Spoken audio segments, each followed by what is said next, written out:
When I hit 53, and I remember I was working in an emergency room, place I worked the last 8 years of my ER career. I'd go there, I'd work, I love the people, I love being able to try to help people that came in that were sick and hurting, and what a joy and honor it was. But I noticed I'm going, where's my concentration, energy, and stamina? And I'm going, and actually it was very scary, because I'm going, good grief, I'm having a hard time remembering things that used to be just right there. And I thought, man, this is not good for me, and it's certainly not good for the patients I'm trying to take care of. I recall the book I'd read several months earlier stressing the need to get hormones checked. And I thought, well, I'm 53, probably a good time to get my hormones checked. I got them checked, and they were low. I got them back up where they needed to be, and when that happened, I had a lab panel done. My lipid level, cholesterol, total cholesterol, HDL, LDL, and all that, were better than it had been in 26 years. And I'm going, oh, my goodness. I began to feel better and physically could do some things better than I had in a really, really long time. And I'm going, man, this is really cool. And I thought, I've got to learn more about this. Working the ER career I was working then, I'd work for 5 days and I'd be off for like 9 days. So it was great. I was able to go back and get a master's in metabolic and nutrition medicine and became an advanced diplomat in the American Academy of Functional and Regenerative Medicine, anti-aging folks that are in 110 different countries and have 25 to 26,000 scientists that are in there. And their whole mission is, how can we retard, slow down, and improve aging and the maladies that go along with that. And in functional medicine, we're taught to think, how did you get whatever condition you have?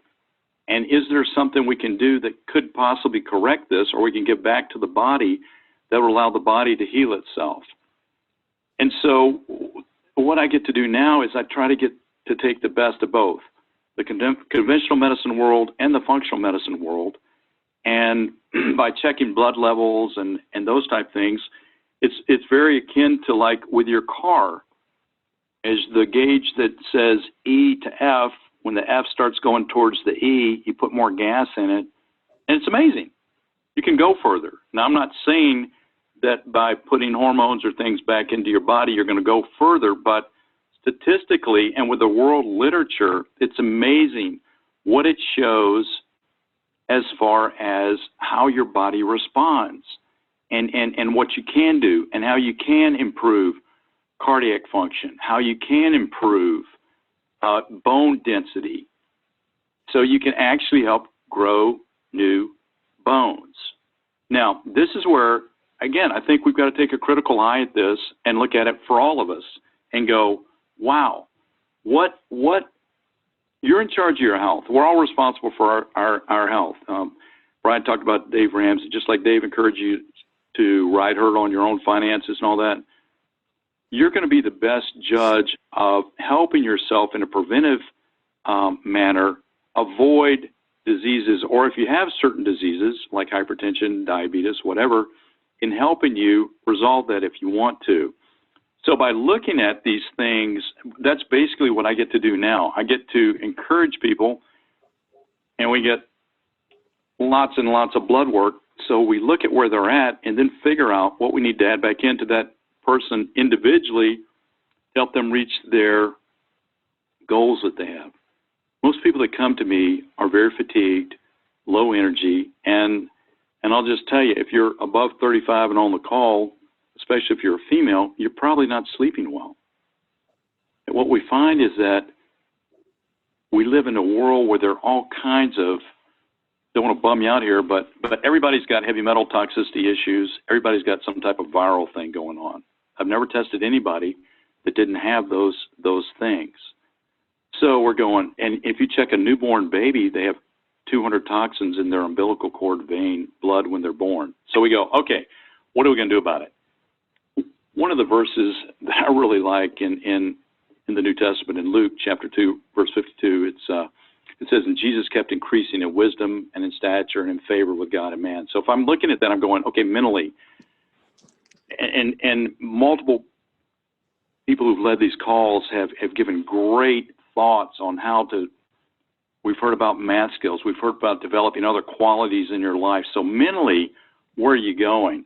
Well, for me, once I was able to get my hormones balanced and everything, you know, at around 55, 57, I was able to go back and begin a master's program and then finish that. And I'm looking now, I'm going, so for me mentally, I'm going, how can I improve and get mentally sharper? And you go, dude, you're 61 years old. You're not going to get better. You're going to be going downhill. And I'm going, well, maybe, but it's like, what can I do to maintain? And still, it's so fun to learn these things and to want to figure out how I can assist my patients better. And I'm telling you, I went to a conference last week for a couple of days, and it really filled in some missing pieces of traumatic brain injury. These people are coming back from Iraq and other places like that, or that have had multiple concussions. And probably most of you on the call at some point in your life may or may not have had a concussion. I know I've had several. And in thinking back and seeing the pituitary gland if you go right between your eyes and go back about 2 or 3 inches, that's typically where it's at. It's responsible for making the precursors for many, many of your hormones in your body.